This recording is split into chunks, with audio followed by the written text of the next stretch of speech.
और मुझसे तो पहले ही आप लोगों को आंसर बताना है, क्योंकि आप लोगों की तैयारी बेहद अच्छी हो चुकी है। तो मुझसे पहले आप लोगों को आंसर बताना है। और 3 मार्च को तब जाएंगे आप पेपर देखने, तब पेपर देने जाएंगे, जब बैठेंगे आप पेपर, जब एग्जाम हॉल में जो पेपर मिलेगा तो सारे क्वेश्चंस आपको आता रहेगा। 100% गारंटी है मेरी, बस आप अगर रेगुलर पढ़ते रहोगे तो चलो वीडियो को शेयर कर दो, चैनल पे नहीं तो चैनल को जरूर सब्सक्राइब कर लो। देखो पहला प्रश्न, सब जितना प्रश्न मैं कराऊंगा पूरे के पूरे प्रश्न आप लोगों को सही होने चाहिए, ठीक है। कमेंट कीजिएगा, मैं कमेंट सब कर पढ़ूंगा। पहला है कि काली मिट्टी उपयुक्त होती है किसके लिए? काली मिट्टी उपयुक्त है, ऑप्शन ए कपास के लिए, ऑप्शन बी लीची के लिए, ऑप्शन सी गेहूं के लिए, ऑप्शन डी बाजरा के लिए। बताओ, 4 ऑप्शन दिया है, बताओ कौन सा राइट आंसर होगा। एकदम ईमानदारी से, एकदम लास्ट चरण चल रहा है आप लोगों का, एग्जाम आ गया है, ठीक है।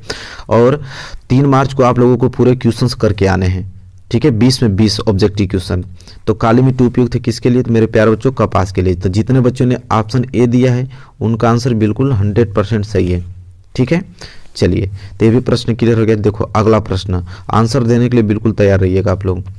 देखो अगला प्रश्न यह है कि यंग इटली का संस्थापक कौन था? यंग इटली का जो संस्थापक था कौन था? Option A Gioberti, option B Cavour, option C Mazzini, option D Garibaldi, ठीक है। बताइए यंग इटली का जो संस्थापक था कौन था? तो मेरे प्यारे विद्यार्थियों इसका होगा ऑप्शन नंबर सी मेजनी। तो जितने बच्चों ने सी दिया है उनका आंसर बिल्कुल सही होगा, ठीक है। और जिनका गलत हो याद कर लेंगे, क्योंकि ये सारे प्रश्न बनेंगे, बता दे रहा हूँ अभी से। चलो अगला प्रश्न देखो, लेकिन इतना नॉर्मल प्रश्न है कि आप लोग को याद होगा, बहुत हमने प्रैक्टिस करा चुके हैं इन प्रश्नों की।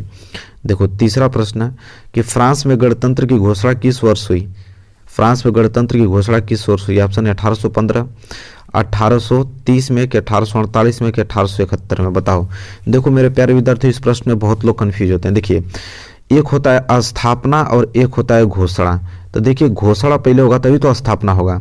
तो देखो घोषणा हुआ था 1815 में, अगर स्थापना पूछ देगा तब तुम 1848 करना है। यह प्रश्न बहुत लोग गलती करते हो, तुम लोग 1848 करते हो, और तुम्हारे क्वेश्चन बैंक में भी 1848 दिया है जो कि गलत दिया है। तुम्हारे क्वेश्चन बैंक में भी 1848 ही दिया है जो कि गलत है, ठीक है। तो अगर घोषणा पूछेगा तो 1815 में, स्थापना पूछेगा तो 1848 में, याद रखना। चलो अगला प्रश्न देखो। अगला प्रश्न मेरे प्यारे बच्चों यह है कि महात्मा गांधी ने असहयोग आंदोलन कब आरंभ किया? महात्मा गांधी जो थे असहयोग आंदोलन कब आरंभ किए थे? ऑप्शन ए 1919 ईस्वी को, ऑप्शन बी 1920 ईस्वी को, ऑप्शन सी 1922 ईस्वी को, और ऑप्शन डी जो है 1923 ईस्वी को। बताइए महात्मा गांधी ने असहयोग आंदोलन जो कब आरंभ किया था? मैं आपको समय दे रहा हूँ ताकि आप एग्जैक्ट आंसर दे पाओ, ठीक है। तो मेरे प्यारे विद्यार्थियों इसका होगा ऑप्शन नंबर बी 1920 ईस्वी में, ठीक है। 1920 ईस्वी को असहयोग आंदोलन आरंभ किए थे महात्मा गांधी जी। तो ये सारे प्रश्न याद होने चाहिए, बहुत इंपॉर्टेंट है। चलो अगला प्रश्न देखो। अगला प्रश्न नंबर 5वां, ये तो प्रश्न आना ही चाहिए आप लोगों को, ये बहुत इंपॉर्टेंट है। चौरी चौरा कांड किस वर्ष घटित हुआ था? बताइए। ऑप्शन है 1920 में, ऑप्शन बी 1921 में, ऑप्शन बी 1922 में, और ऑप्शन डी जो है 1925 में।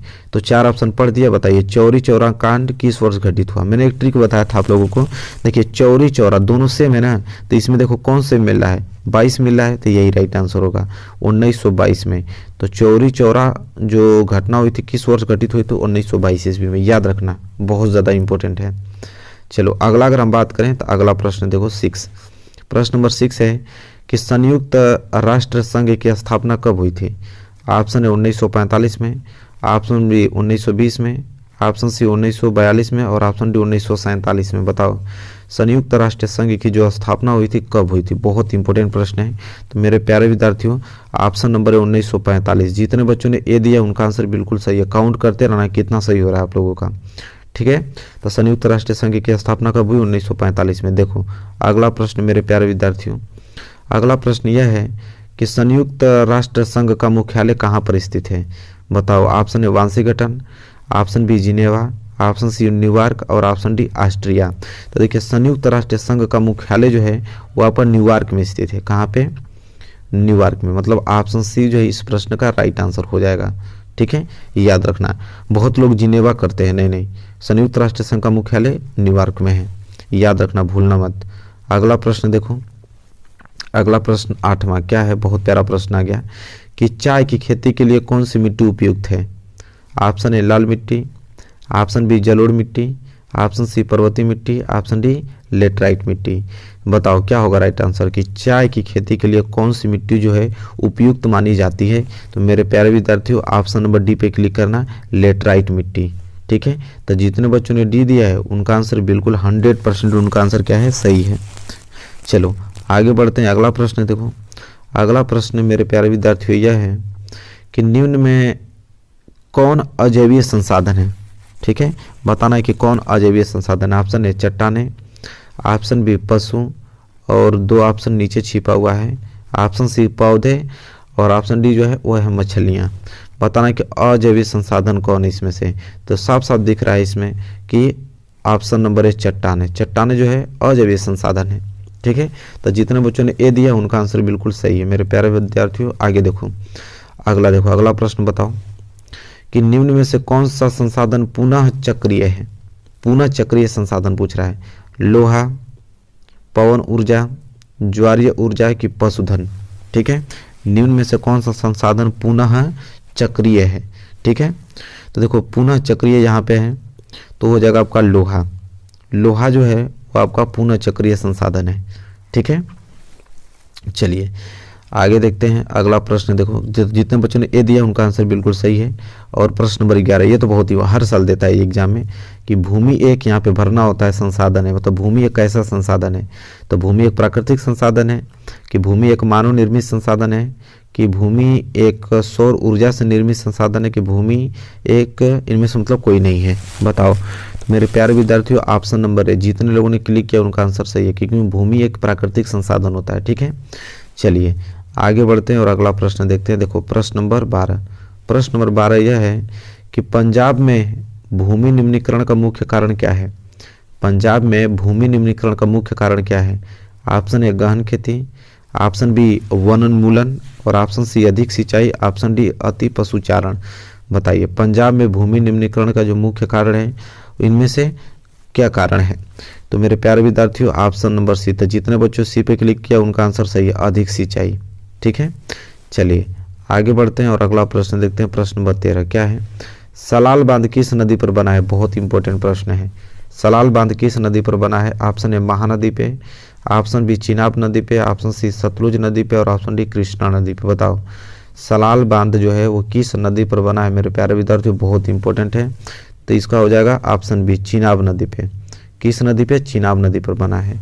चलिए आगे अगर हम बात करते हैं तो अगला प्रश्न नंबर 14 कि विश्व में सर्वाधिक वर्षा किस स्थान पर होती है। पूरे विश्व को बता रहा है, वर्ल्ड का बात कर रहा है कि पूरे वर्ल्ड में सर्वाधिक वर्षा किस स्थान पर होती है। और नीचे दिया हुआ है ऑप्शन ए मासिनराम में, ऑप्शन बी चेन्नई में, ऑप्शन सी जो है व्लादिवोस्टोक में, और ऑप्शन डी न्यूयॉर्क में। तो देखो पूरा यहाँ वर्ल्ड पूछ रहा है कि वर्ल्ड में सबसे ज़्यादा वर्षा कहाँ होती है। तो मेरे प्यारे विद्यार्थियों ऑप्शन नंबर ए मासिनराम में सबसे अधिक वर्षा होती है। पूरा वर्ल्ड का बात कर रहा है। ठीक है, चलिए ये भी क्लियर हो गया। चलिए आगे बढ़ते हैं। देखो अगला प्रश्न नंबर 15 में क्या है कि निम्न में से कौन से रेशेदार फसल है। मतलब इन चारों ऑप्शन में बताना है कि रेशेदार फसल कौन है। बहुत इंपॉर्टेंट प्रश्न है। ऑप्शन ए कपास, option B jute, option C प्राकृतिक रेशम, और ऑप्शन डी इनमें से सभी। ठीक है, तो रेशेदार फसल कौन है। तो इनमें सभी होगा, क्योंकि कपास भी रेशेदार ही होता है, जूट भी आपका रेशे वाला ही होता है, प्राकृतिक रेशम तो ऑलरेडी रेशम है। ठीक है, तो इनमें से सभी हो जाएगा। तो जितने बच्चों ने डी दिया उनका आंसर बिल्कुल सही है। आगे अगर हम बढ़े तो अगला प्रश्न देखो कि निम्नलिखित में से कौन सी रबी की फसल है। मतलब इन चारों ऑप्शन में बताना है कि रबी की फसल कौन है। धान, ऑप्शन बी बाजरा, ऑप्शन सी गेहूं, ऑप्शन डी मक्का। बहुत इंपॉर्टेंट प्रश्न है मेरे प्यारे विद्यार्थियों।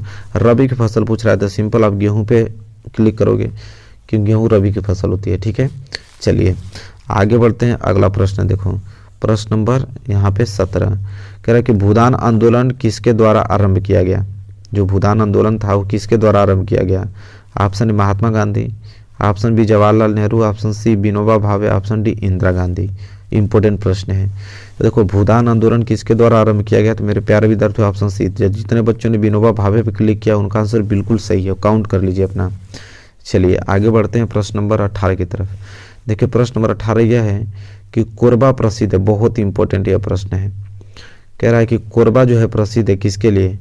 ऑप्शन ए प्राकृतिक गैस के लिए, ऑप्शन बी कोयला के लिए और ऑप्शन सी सौर ऊर्जा के लिए। एक ऑप्शन और नीचे छिपा हुआ है बक्साइट के लिए। बताइए कोरबा प्रसिद्ध है, तो देखो को से कोरबा, को से कोयला, तो कोरबा प्रसिद्ध है किसके लिए? कोयले के लिए प्रसिद्ध है। तो जितने बच्चों ने बी पे क्लिक किया उनका आंसर बिल्कुल 100% सही है। चलिए आगे बढ़ते हैं और अगला प्रश्न पूछते हैं आपसे। देखो ये प्रश्न भी बहुत इंपॉर्टेंट है। क्या है कि मुंबई हाई प्रसिद्ध है। अभी तो हमने कोरबा देखा कि जो कि कोयले के लिए प्रसिद्ध था, अब यहाँ पे मुंबई हाई आ गया कि मुंबई हाई प्रसिद्ध है। ऑप्शन है तेल शोधक कारखानों पेट्रोलियम के लिए, कि ऑप्शन बी फिल्मी सिटी के लिए, कि ऑप्शन सी जो है गेटवे ऑफ इंडिया के लिए, कि ऑप्शन डी उपयुक्त में से कोई नहीं।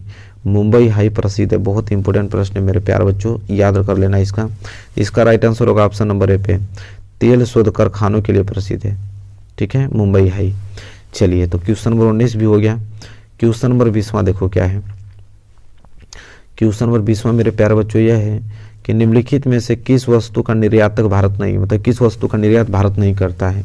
ऑप्शन ए काफ़ी, ऑप्शन बी उर्वरक, ऑप्शन सी तंबाकू, ऑप्शन डी चाय। तो देखो मेरे प्यारे बच्चों इसका राइट आंसर होगा ऑप्शन नंबर बी, क्योंकि उर्वरक का निर्यातक जो है भारत नहीं करता है। तो जितने बच्चों ने बी दिया है उनका आंसर बिल्कुल 100% सही है मेरे प्यारे बच्चों।